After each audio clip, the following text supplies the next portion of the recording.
ಹರೇ ಶ್ರೀನಿವಾಸ. ಬ್ರಹ್ಮಕೊರವಂಜಿ ಶ್ರೀ ಹೆಳವನಕಟ್ಟೆ ಗಿರಿಯಮ್ಮನವರ ದೀರ್ಘ ಕೃತಿ, ಅದರಲ್ಲಿ ತಮಗೆ ಆ ಒಂದು ರಸಪ್ರಶ್ನೆ ರಥೋತ್ಸವ ಕಾರ್ಯಕ್ರಮಕ್ಕೆ ತಮಗೆ ಸ್ವಾಗತ. ತಮ್ಮ ಹೆಸರನ್ನು ಹೇಳಿಮ್ಮ. ನನ್ನ ಹೆಸರು ವರಲಕ್ಷ್ಮಿ ವೆಂಕಟರಮಣಾಚಾರ್ ಹಾವೇರಿ ಅಂತ.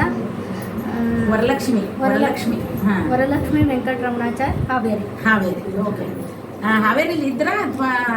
ನಾವು ಹಾವೇರಿಯಲ್ಲಿ ಅರ್ಚಕ ಮನೆಯಲ್ಲಿದ್ದಲ್ಲ, ಹಾವೇರಿ ಅರ್ಚಕ ಮನೆ ದತ್ತಕ್ಕೆ ಬಂದವರು. ಒಟ್ಟಿನಲ್ಲಿ ಅರ್ಚಕ ಫ್ಯಾಮಿಲಿಯವರು, ಅರ್ಚಕ ಫ್ಯಾಮಿಲಿಯವರು ನಮಗೆ ಇವತ್ತು ಒಂದು ಸುದೀನ ಎಲ್ಲ ಏನಂದ್ರೆ ಅರ್ಚಕ ಫ್ಯಾಮಿಲಿಯವರು ಅಂದರೆ ಮಹಾಭಕ್ತರು ಸಿಗ್ತಾ ಇದ್ದೀರಿ, ನಿಜಕ್ಕೂ ಸಂತೋಷ.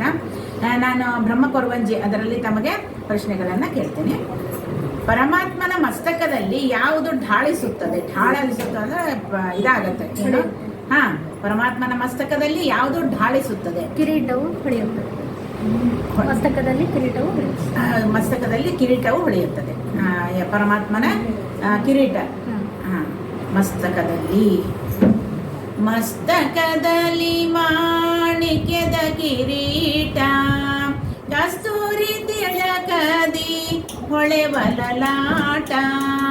ಮಸ್ತಕದಲ್ಲಿ ಮಾಣಿಕ್ಯದ ಕಿರೀಟ, ಕಸ್ತೂರಿ ತಿಲಕದಿ ಹೊಳೆವಲಲಾಟ. ಹಸ್ತದಿ ಕೊಳಲೂದುವ ಒರೆ ನೋಟ, ಹಸ್ತದಿ ಕೊಳಲೂದುವ ಒರೆ ನೋಟ.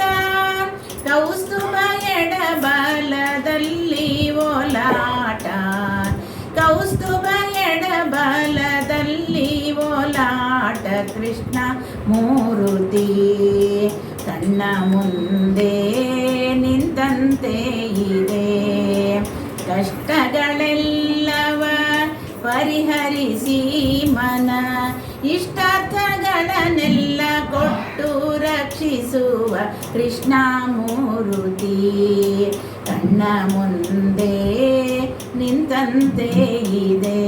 ಇಲ್ಲೇನಂದ್ರೆ ಪರಮಾತ್ಮನ ಕಿರೀಟ ಹೇಗೆ ಹೊಡಿತಾ ಇದೆ ಅಂದರೆ ಎಲ್ಲವನ್ನೂ ವರ್ಣನೆ ಮಾಡುವಂಥ ಒಂದು ವಿಷಯವೇ ಪರಮಾತ್ಮನ ಒಂದು ಒಡವೆ ಆಗಲಿ, ಅವನ ಒಂದು ಸೌಂದರ್ಯ ಆಗಲಿ, ಅದನ್ನು ವರ್ಣನೆ ಮಾಡಿದರೆ ಏನಂದ್ರೆ ದಾಸರಿಗೆ ಬಹಳ ಸಂತೋಷ ಆಗಿದೆ ಅಂತ ಹೇಳಿದ್ರು.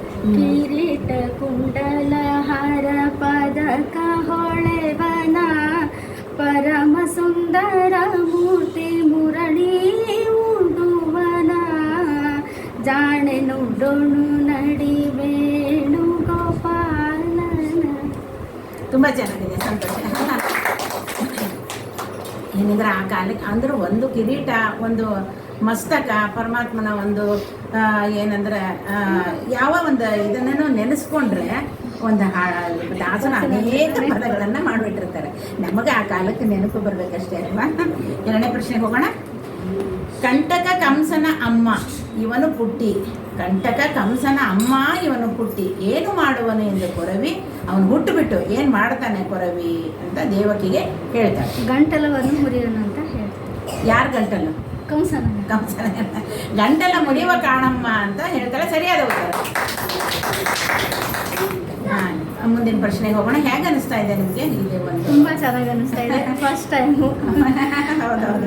ಅಂದರೆ ಈಗ ಏನಂದ್ರೆ ಈ ನಮ್ಮ ಕಾರ್ಯಕ್ರಮಕ್ಕೆ ಅನೇಕ ಜನಗಳು ಅಂದರೆ ಬೇರೆ ಬೇರೆ ಜನಗಳು ಬರ್ತಾ ಇರ್ತಾರೆ, ಇದು ಮಾಡ್ತಾ ಇರ್ತಾರೆ, ಭಾಗವಹಿಸ್ತಾ ಇರ್ತಾರೆ. ಅದರಿಂದ ಎಲ್ರಿಗೂ ಫಸ್ಟ್ ಟೈಮ್ ಅನುಭವ. ಚೆನ್ನಾಗಿ ಅನಿಸ್ತಾ ಇದೆನಾ? ಹೇಗೆ?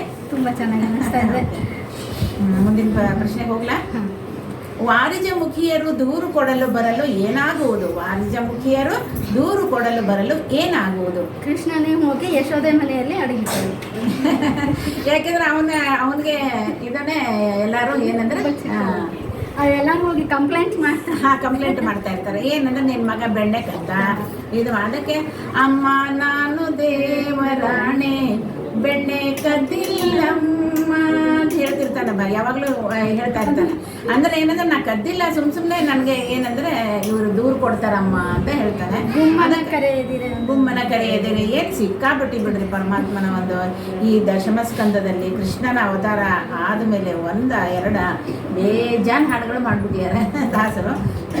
ಏನಂದ್ರೆ ಆ ಕಾಲಕ್ಕೆ ನಮಗೇನು ಸ್ಮರಣೆ ಕೊಡ್ತಾನೆ ಅದನ್ನೊಂಚೂರು ನಾವು ನುಡಿಬಹುದೇ ಹೊರತು ದಾಸರು ಮಹಾನುಭಾವರು ಅವರೆಲ್ಲ ಅದಕ್ಕೋಸ್ಕರ ಅವತಾರ ಮಾಡಿದಂಥವ್ರು. ಇನ್ನು ಕೊನೆ ಇದಕ್ಕೆ ಹೋಗೋಣ. ಏನು ನೀವು ಹೇಳಿದ್ರೆ ಇದು ವಾಣಿಜ್ಯಮುಖಿಯರು ದೂರು ಕೊಡಲು ಬರಲು ಏನಾಗೋದು ಅಂದ್ರೆ ಯಾರೂ ಅರಿಯದಂತೆ ಯಶೋದೆ ಬೇರೆ ಮನೆಯಲ್ಲಿ ಹೋಗಿ ಬಚ್ಚಿಟ್ಕೊಳ್ಳು.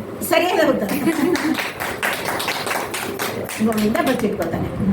ಇನ್ನು ಕೊನೆಯ ಪ್ರಶ್ನೆಗೆ ಹೋಗೋಣ.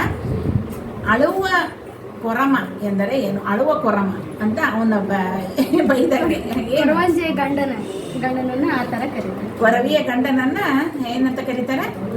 ಕೊರಮ. ಕೊರಮ. Okay okay. ಕೊರವಿಯ ಗಂಡನು ಎಂದರ್ಥ ಅಲ್ವಾ? ಸರಿಯಾದ ಉತ್ತರ. ತಾವು ಈ ಒಂದು ಕಾರ್ಯಕ್ರಮಕ್ಕೆ ಬಂದು ಭಾಗವಹಿಸಿದ್ದಕ್ಕೆ ತಮಗೆ ಅನಂತ ವಂದನೆ. ಒಂದೇ ನಿಮಿಷ. ತಮಗೆ ಒಂದು ವಿದ್ಯಾಲಯದಿಂದ ಒಂದು ಕಾಣಿಕೆ. ಅಧ್ಯಯನ ಹೀಗೆ ಮುಂದುವರಿಸಲಿ, ನಡೀತಾ ಇರಲಿ. ಮತ್ತು ಇದು ಡಿಗ್ರಿ ಲೆವೆಲ್ ಒಂದು ಮೆಟೀರಿಯಲ್ ಇದೆ. ನಾವು ಓದಿ ಅದನ್ನು ತಮ್ಮ ಅಭಿಪ್ರಾಯ ತಿಳಿಸ್ಬೇಕು ಮತ್ತು ಪರೀಕ್ಷೆ ಕಟ್ಟಬೇಕು ಅಂತ ನಾವು ಕೇಳ್ಕೊತಾ ಇದ್ದೀವಿ. ಹಾಗೆಯೇ ತಾವು ಬಂದು ಇಲ್ಲಿ ಭಾಗವಹಿಸಿದ್ದಕ್ಕೆ ತಮಗೆ ಅನಂತ ಧನ್ಯವಾದ. ನಿಮಗೂ ಕೂಡ ತುಂಬ ಹೃದಯದ ಧನ್ಯವಾದ.